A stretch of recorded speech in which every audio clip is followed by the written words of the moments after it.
बुलेटिनमध्ये स्वागत। राष्ट्रपतींच्या अभिभाषणावरील चर्चेला उत्तर देताना पंतप्रधान नरेंद्र मोदींनी लोकसभेत 1 तासाहून अधिक काळ भाषण केले।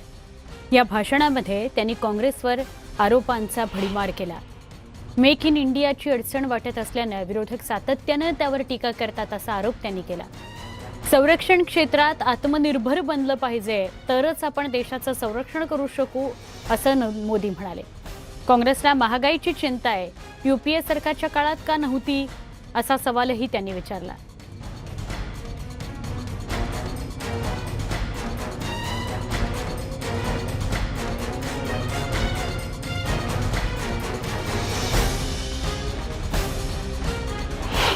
देश ने आदरणीय लता दीदी को खो दिया।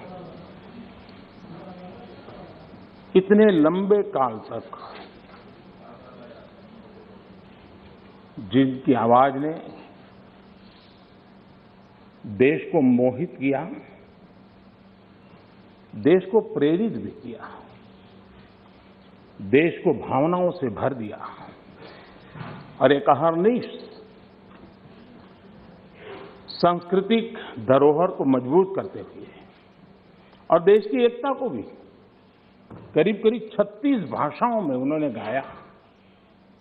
ये अपने आप में भारत की एकता और अखंडता के लिए भी एक प्रेरक उदाहरण है। मैं आज आदरणीय लता दीदी जी को आदरपूर्वक श्रद्धांजलि देता हूं। और इस परिप्रेक्ष्य में आजादी का अमृत महोत्सव, आजादी के 75 साल अपने आप में एक प्रेरक अवसर है। उस प्रेरक अवसर को लेकर के, नए संकल्पों को लेकर के देश जब आजादी के 100 साल मनाएगा तब तक हम पूरे सामर्थ्य से, पूरी शक्ति से, पूरे समर्पण से, पूरे संकल्प से देश को उस जगह पर लेके पहुंचेंगे। ये संकल्प का समय है।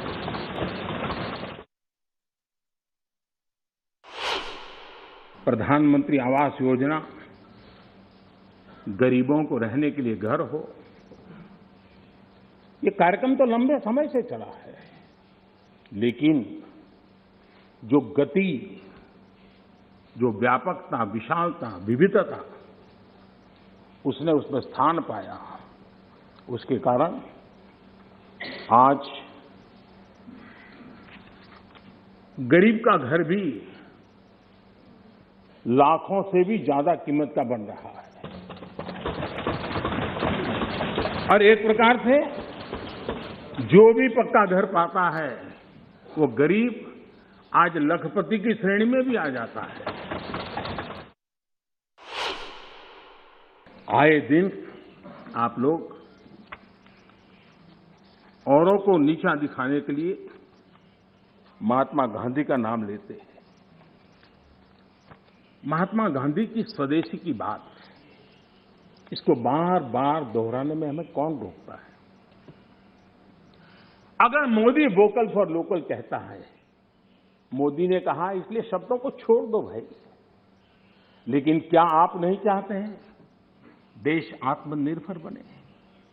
जिस महात्मा गांधी के आदर्शों की बात करते हैं, तब भारत में इस अभियान को ताकत देने में, जुड़ने में आपका क्या जाता था? उसका नेतृत्व आप लीजिए।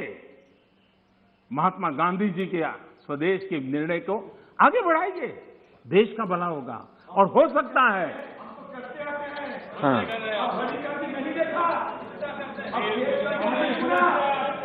आप महात्मा गांधी के सपनों को सच होते देखना नहीं चाहते। हम जो भी समझते थे, भगवान ने जो समझ दी थी, लेकिन समझ से ज्यादा समर्पण बहुत बड़ा था। और जहां समझ से समर्पण ज्यादा होता है, वहां देश और दुनिया को अर्पण करने की ताकत भी होती है, और वो हमने करके दिखाया है। और जिस रास्ते पर हम चले, आज विश्व के अर्थ जगत के सभी ज्ञाता इस बात को मानते हैं कि भारत ने जिस आर्थिक नीतियों को लेकर इस कोरोना कालखंड में अपने आप को आगे बढ़ाया, वो अपने आप में एक उदाहरण ही है और अनुभव भी हम करते हैं, हमने देखा है।